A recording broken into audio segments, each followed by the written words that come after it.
So guys, in this video, I'm going to show you how I designed this project in Design Space and how to weld and then how to apply it to a piece of wood that you've painted. So stay tuned. Teach you how to get, I've seen it's very popular online doing the signs. So I've seen a lot of groups, people having problems, maybe making it look like cursive, writing like I did here. So I'm going to teach you real fast how to do that. The two fonts I'll be using is American Typewriter, which is this one, and the one that says welded results, because we welded it, but I won't teach you how to do it, is Everyday Fonts Celebrate. So I have a problem with trying to remember my fonts, the ones I really like. So it's always good to try to write that down if you can. All right, so you'll start a text box, and you can put in then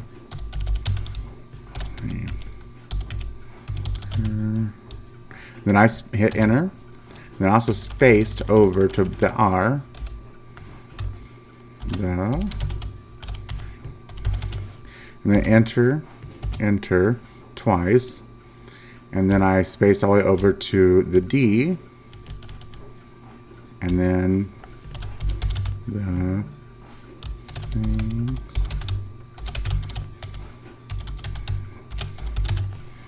All right, so let's bring this box up here so we can see it. So it's kind of, see how I have it there. Need a little more space. So if you ever need to adjust that, because it's really trial and error till you get things how you want it, just double click on the box. Your text box will pop back up. Let's add another enter, and that looks about right. Now I wanted to make this onto my 12 by 12 mat. Now if you have a 12 by 24 mat, you can make it look a little better on this piece of wood. The wood we have is 15.5 by 12. So remember, you can only do like 11.5 by 11.5 on a 12-inch mat. So I'm okay with it not looking like it's a full length of the piece of wood that I have. So I want to stick to just my 12 by 12 mat. I do have a 12 by 24. It's just they're so long and I don't have a lot of space. So that's why I'm doing that. So here's kind of how I did there. Now this box here is 11.4 by 6 inches. So we can kind of do that. So 6 inches is fine there. We need to bring it down to 11.4. But see, look what's happening. It's shrinking all the way around. I forgot to unlock it. Unlocking it lets you manipulate all sides. So we'll do 11.4. We'll bring it out here to 11.4. And then we make it about 6 inches tall.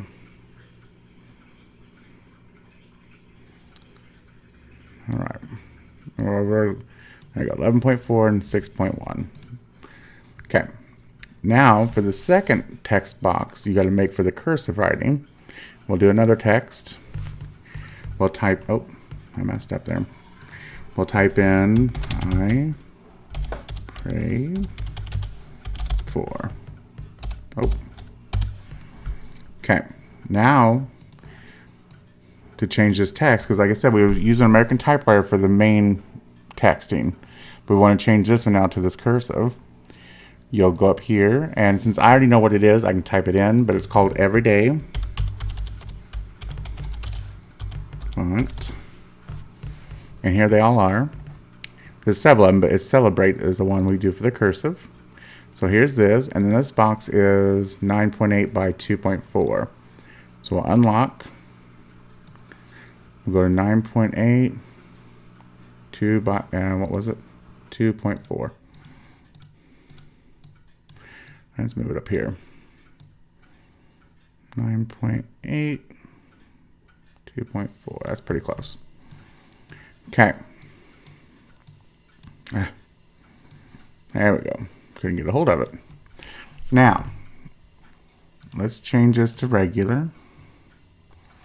Now bold, what I like to do with bold is for this text here, since it's kind of thin, I always like to make it bold because it makes it a little thicker, so it adds more adhesive. Because you got to remember when you're cutting really thin items or letters, the thinner it is, the less adhesive is going to be on it, so it's going to have the potential to peel off. You always got to try to keep that in mind when you're trying to make things. You can't make it too small or it's just not going to stick and it's not going to cut it right. All right, so now I'm going to teach you how to move these letters together, because right now they're all spaced out and does not look like it's handwritten like this one here. So we need to go to Advanced, ungroup the letters. Now I like to zoom in just one more time, so it'll be 200, because you got to be very careful where you place these things, because as you can see here on the one I have already got done over here, see it looks, it flowed really well. It looks like they're all connected, like a pen wrote this or you wrote it by your hand. So what you'll do, we'll move this over a little closer, and then we're going to move the R here. See what I mean when you got to be precise? So like there, see that little hump there? You don't want that. I'm going to move it in so that looks like one even stroke of the pen. Same thing with the A, which the A is pretty simple to do. That looks good. And then the Y. This one's pretty simple. And the E. And the D.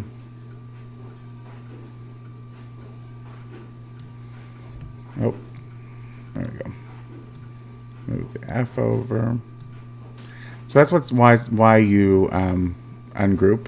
It's nice. Yes, it's painstaking, especially if you're doing a big letter. This can be very painstaking. I know that, but that's the best we can have right now. Hopefully, maybe Cricut will actually make a true handwriting font. I don't know if they can even, but we can hope for it. Let's move this over just a little bit. So now that we got it all together, we need to select it all again. So we got a box around it, and you need to weld it. And the reason why we want to weld it is because now the machine will think this is all one piece, and it'll cut it as one piece like it's handwritten. It's pretty cool. Because if you only attach it, yes, they'll stay together, but it will still try to cut each letter out, and you'll have cut lines here inside of your where it looks like the pen is, where the pen should flow through into the next letter. You actually have cut lines into your letter where each individual letter attached. So that's why the point of welding. Welding makes it all one piece. All right, so we can zoom back out, and I'll show you kind of what we did here. And then this is kind of how it's going to go. I kind of, made a little bit bigger maybe. It's all about, your eye. I like just eyeballing most things. And it looks like that's too much of a space between that. So let's backspace this out. Let me show you another trick how to make this space better without doing the enter. Now you can do line spacing this way, up and down. Let's go up. See? And there you go.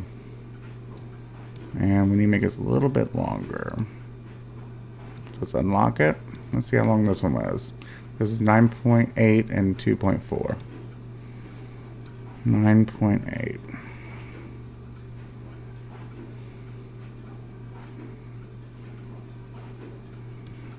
All right. And there you go. See?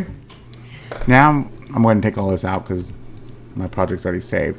What we'll do here with the mat to make sure everything looks good, you go to make it. Everything looks good here on the mat. You could, if you want to, move this up here to cut. Make sure it's not touching anything. But when you go to weed, though, I'm going to show you how I weed in sections when something this big. This is a pretty big project to handle on trying to weed it and transfer it. So you can do that and hit continue.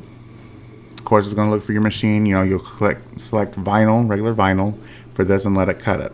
And then I'm going to show you guys how to weed it and how we apply it. All right? Okay, guys. So the machine cut it. Like I said, this is a big piece of vinyl. So I like to cut it into sections and work with sections. So we use our Cricut contour blade here. Gotta be careful not to cut into the letters. But, so we can cut here.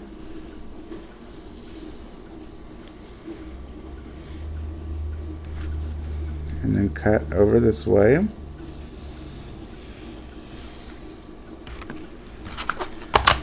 So that section's gone.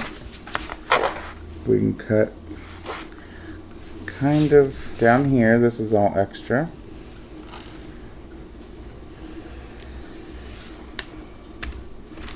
You can save this vinyl for little projects. That's what I do. Okay. And then let's cut this section out here.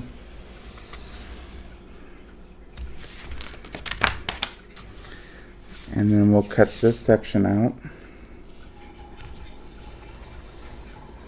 Be very careful not to go into your letters.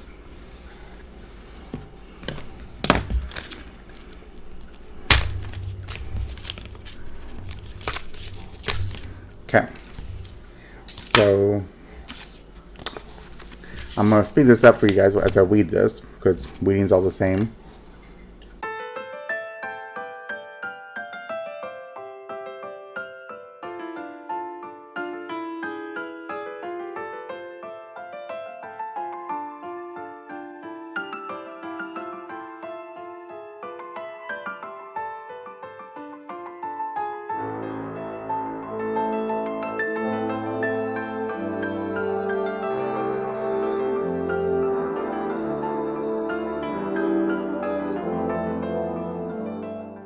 Okay guys, so this was an example I did too of some scrap vinyl I had in my box, because I always try to keep scrap vinyl.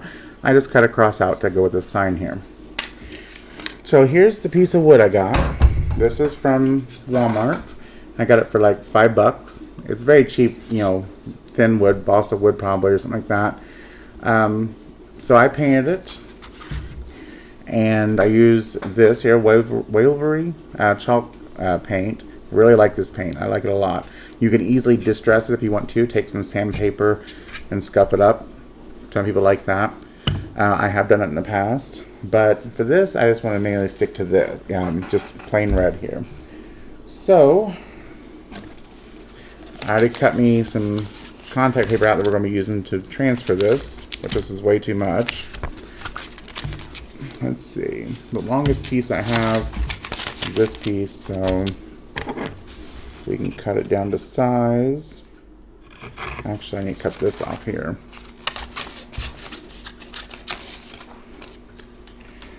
Alright. So, right there. Okay. So my idea is something like this piece here, and then we'll put this right here. So something like that is what I was thinking. So we got to make sure we keep the R and the T not inside the split here. So kind of like that. So let's take piece of my contact paper, and I'll speed all this up too as I'm trying to transfer it, just so it doesn't take forever for this video.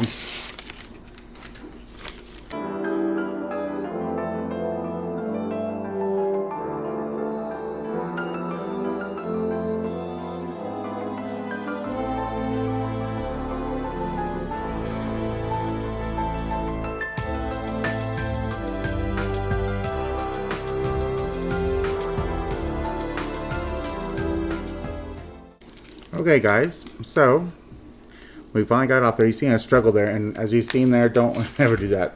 I put my finger right on one of the letters and I wanted to pull it up, so I had to take my tool here and hold it down, and I peeled my finger off. So don't try to keep your fingers off this as you're peeling it.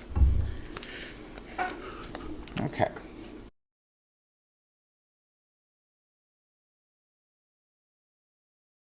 The key to this is now use your scraper tool. Really get it down.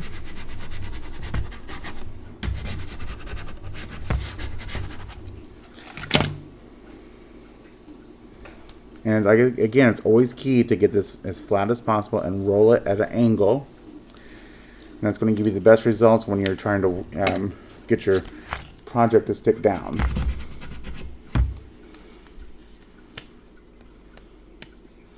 like there, I had to go back over it. See, like here it's coming up again. Just go back over it.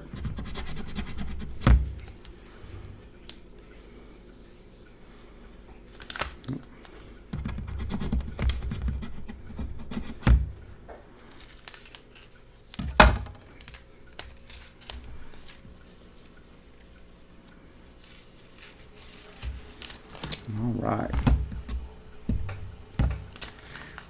This is a little messed up. It's easy to fix though.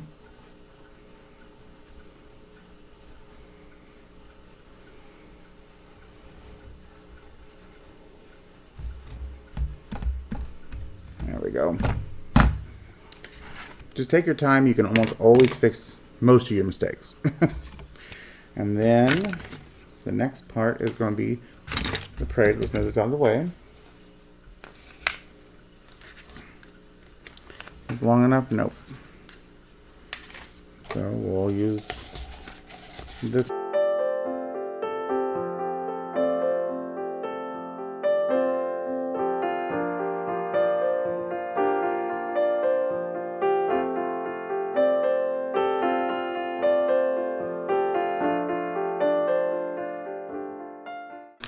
Alright, that weeded much easier than I thought it was going to.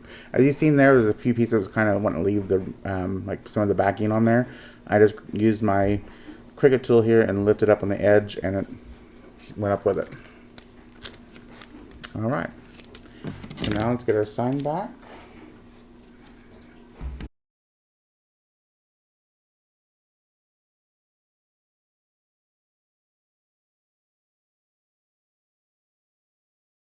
One thing I recommend too is to use your brayer and go back over it, especially on wood projects like this. And then I know the E there, but this is going to be hanging on the wall, so I think we're going to be okay. I hate that it didn't quite get there on the other side of it, but I think it'll be fine. And then the last line, which is here, and we'll kind of put it like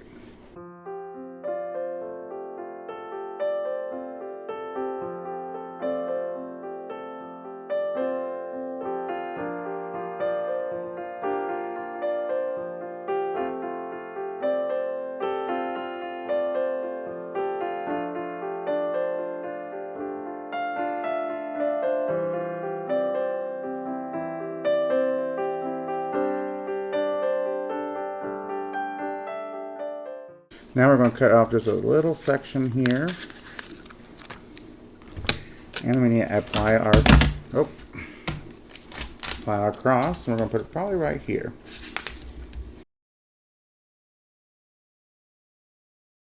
Alright, and one more time. If you have a brayer, I recommend you do it over the whole project.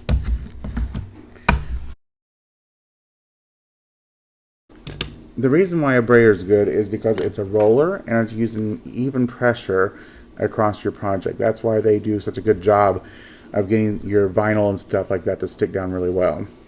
For the E here, when it's hanging on a wall, you'll still be able to see it just fine. I know some people might comment like, oh my gosh, you can't do it like that, but I don't see a problem because it's going to be hanging on a wall and it shouldn't be disturbed ever again. Alright, so if you guys like this video, please don't forget to give it a big thumbs up. Also check out my description. I have a lot of fun links in there and people I like to help support. And as always, you guys, thanks for being here and I'll see you in the next video. Bye!